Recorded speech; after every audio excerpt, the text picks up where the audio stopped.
WWE Raw ends in chaos as potential new member helps Judgment Day take out Cody Rhodes and current champion. On the latest episode of WWE Monday Night Raw, Cody Rhodes collided with Finn Balor in a singles match in the main event of the show. During the bout, while the American Nightmare was at ringside, Domink Mysterio and Rhea Ripley showed up and the NXT North American Champion tried to blindside Cody. However, the latter caught him and tried to suplex him onto the floor, but he was taken out with a baseball slide kick from Balor. Later on in the match, Cody Rhodes hit the Prince with a few lariats and took him out with a disaster kick. Damian Priest then showed up at ringside, leaving Cody in a 4-on-1 situation. He tried to go for the crossroads, but ended up being taken down with a sling blade. Cody Rhodes went for another disaster kick, but he was unsuccessful in his second attempt. Finn Balor took him out with a dropkick and went for the coup de grace, but the latter got out of the way. The American Nightmare then caught him with a Cody cutter, but Balor escaped to the outside. Cody then went for a suicide dive, but Damian Priest grabbed his leg. He went for the dive again and this time he took out both Damian and Finn.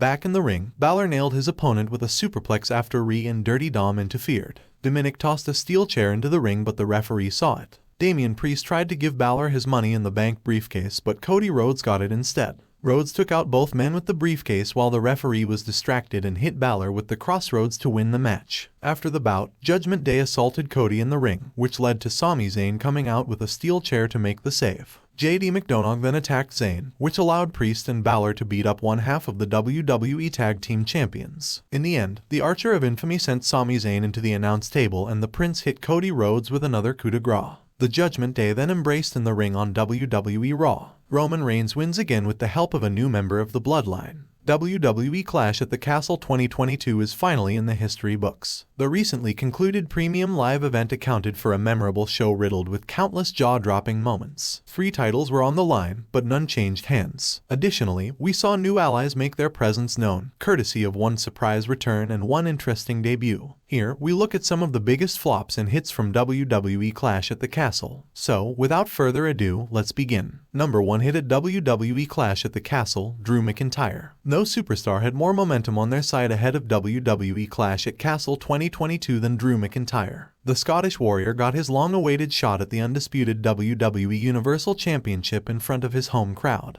He proved to be one of the most formidable challengers Roman Reigns has faced as the Tribal Chief. McIntyre deservedly had the entire arena backing him up throughout the main event. The crowd loved it when Broken Dreams blared through the stadium before his current theme music hit. McIntyre then defied all expectations to deliver one of the most memorable in-ring performances of his career. He was creative in his offense and took everyone by surprise with his resilience during a highly demanding bout against Roman Reigns. The Scottish Warrior came close to winning the match on multiple occasions but fell victim to mistimed judgment and injured officials. In the end, a surprise interference from Solo Sikoa caused McIntyre's heartbreaking loss at WWE Clash at the Castle. It denied him the opportunity to finally celebrate a big title win in front of his home crowd. That build-up, that entrance and that performance caused many of us to believe that it could truly be Drew McIntyre's night, but maybe his fairy tale is yet to see a few more monsters. Number 2 hit at WWE Clash at the Castle, Roman Reigns. Although the problems with Roman Reigns' historic title reign are now becoming increasingly noticeable, one can't deny his exceptional work as a heel. He has backed his recent claims about being an all-time great by massively stepping up his in-ring game. Reigns once again fought hard to prove himself worthy of being on top of the mountain during the main event of Clash at the Castle. Not everyone can compete against McIntyre inside the squared circle and genuinely go toe-to-toe with the former WWE champion.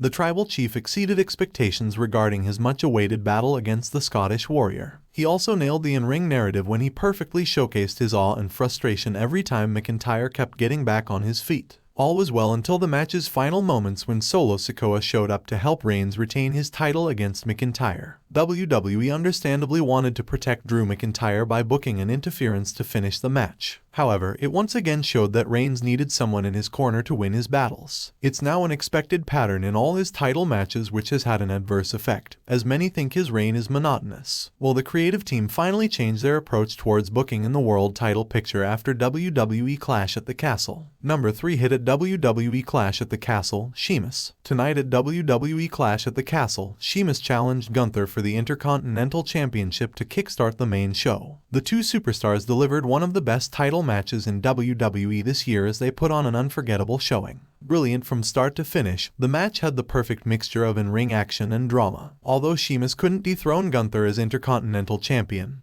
He was incredible as the challenger. The Celtic Warrior took an insane amount of punishment during the match and subjected the champion to nearly the same treatment. Despite a bruised chest, Sheamus fought like a warrior and deservedly earned GOAT shouts from the WWE Universe. The entire crowd rose to its feet to acknowledge Sheamus' efforts at WWE Clash at the Castle. The former world champion also deserves a lot of credit for working as hard as he did to make Gunther look like a powerful champion. The ring general needed this win to build credibility, and his challenger did an incredible job of putting him over with the crowd. Another highlight of the match saw the return of Imperium, and Gunther will lead the faction moving forward. Number 4 hit at WWE Clash at the Castle, Seth Rollins. Seth Rollins and Riddle were involved in a feud on Raw for a long time. However, their rivalry recently turned extremely personal when both superstars brought up each other's families to make their point. Both men were evidently prepared to draw blood and went all guns blazing in their highly anticipated fight. Despite his best efforts, the original bro couldn't keep the visionary from picking up his first big win in 15 months. Rollins has been involved in major feuds for the last year without a single notable victory at a premium live event. This was his opportunity to get back to winning ways, and he capitalized on the same. Interestingly, Rollins mocked Riddle mid-match by borrowing moves from Randy Orton's arsenal. At one point, Riddle couldn't see through the architect's strategy to use emotional manipulation to his advantage. In the end, Rollins used 2 grueling stomps to seal his victory against a distracted Riddle who couldn't gain composure until it was too late. Number 5 flop. Hit at WWE Clash at the Castle, Judgment Day lose again, Domink turns heel. Judgment Day's Finn Balor and Damian Priest teamed up to face Edge and Rey Mysterio in a tag team match at WWE Clash at the Castle. The self-proclaimed top heel faction on Raw has been feuding with the Legends for a long time.